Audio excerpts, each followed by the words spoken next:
que ele deseja da gente?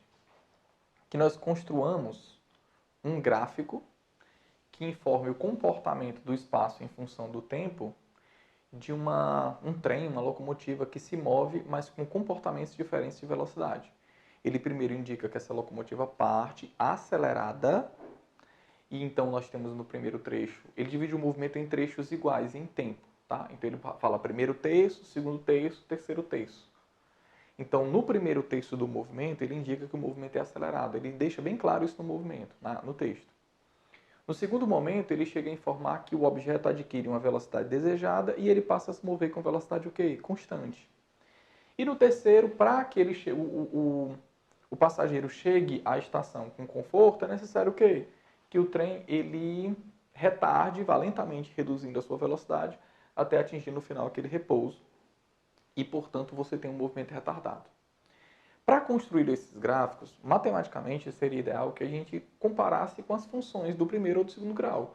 Já que o gráfico é espaço versus tempo e o tipo de movimento, você consegue identificar a função desse movimento. Então, primeiro faz o seguinte, na parte de movimento acelerado, perceba que a sua aceleração ela é o quê? Positiva. Nesse mesmo movimento acelerado, você está numa situação em que se tem aceleração constante e ela é positiva, nós temos então um movimento uniformemente variado. Então nós temos um movimento uniformemente variado. E a função do espaço do movimento uniformemente variado é S igual a S0 mais quem? V0 vezes T mais quem? A, T ao quadrado, tudo isso sobre 2. Ou seja, isso é uma função de que grau? Do segundo grau. E o gráfico disso tem que ser o quê? Reto ou parábola? Parábola. Sem falar que a aceleração aqui é positiva. Então, essa nossa parábola aí tem concavidade para cima, de acordo com a teoria que eu mesmo já te expliquei. Então, você tinha que perceber que esse primeiro trecho do gráfico é uma parábola com concavidade para cima. Esse trecho de parábola tem que ter concavidade para cima, com espaço inicial partindo da origem, como ele pediu. O segundo trecho do movimento, ele já informa que a velocidade do trem ela passa a ser o quê? Constante. Como a velocidade passa a ser constante, ausente de aceleração, então o movimento deixa de ser uniformemente variado e passa a ser movimento uniforme. E se o movimento é uniforme e você quer identificar o espaço em função do tempo, qual tipo de função? S é igual a quem? A S0 mais VT. Ah, professor, então passou a ser uma função do primeiro grau. E se uma função é do primeiro grau, o espaço em função do tempo do primeiro grau, o gráfico disso tem que ser reta ou parábola? Reta, perfeito. Ou seja, o gráfico você tinha que perceber que ele passa a ser uma reta.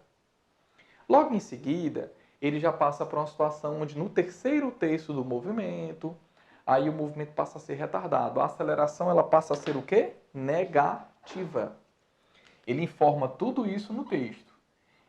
Como a aceleração tem que ser negativa e como existe uma aceleração que ela é constante, ele vai constantemente desacelerando em um movimento retardado, o movimento ele volta a ser uniformemente o quê? Variado.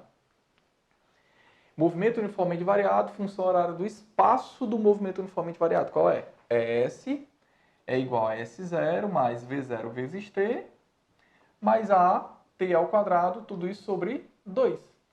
Ou seja, a boa e velha função do segundo grau.